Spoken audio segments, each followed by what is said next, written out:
yeah, some of the sites, and we were young men. I turned 25 when I was over there, and most of my soldiers were younger than that.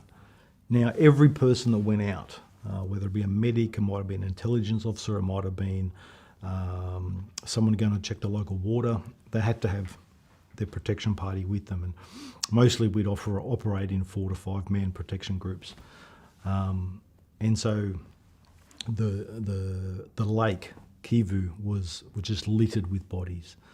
There was a story of the adjutant, who was a transport fellow. I can't remember his name.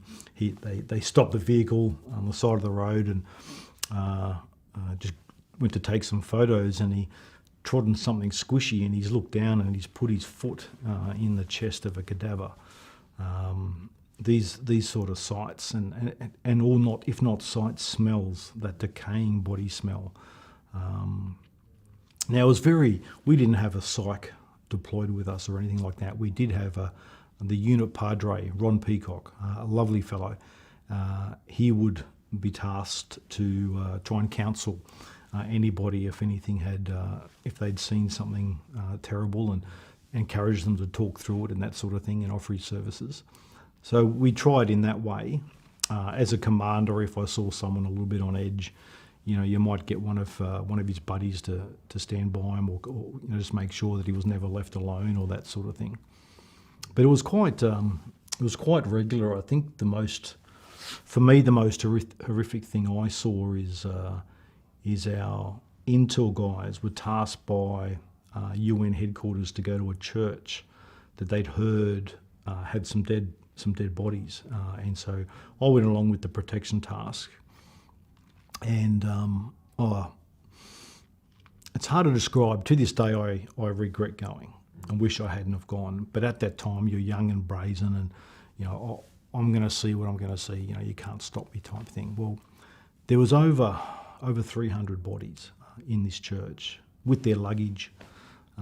So they were fleeing home, and they'd obviously sought refuge in the house of God, which I don't know whether it was RPG or RPA or RGF, sorry, who had done it, but someone had killed them. Now there's probably about another 50 lined up outside, and as a soldier, what concerned me was that these people had just accepted their fate.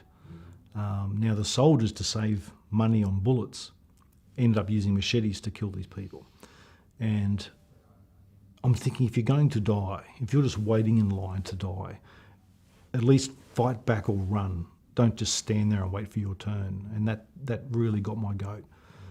And the skin on the faces was decayed enough that it looked, and opened everyone's jaws, so it looked like they were all screaming. So at that point, I went for a bit of a walk around the church, and again I came across what was Sunday school, and in there was maybe about 20 bodies of children, all under 10, under 8 years of age, and they were all had been slaughtered and left there.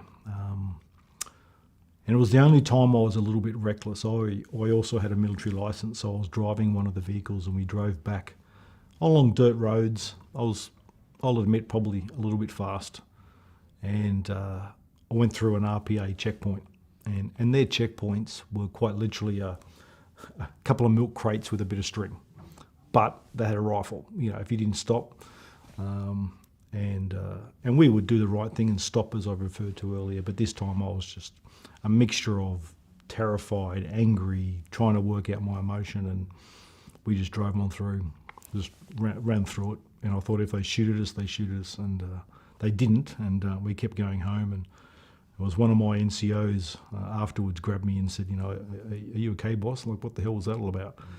And had a nip of scotch that night just to try and calm the nerves.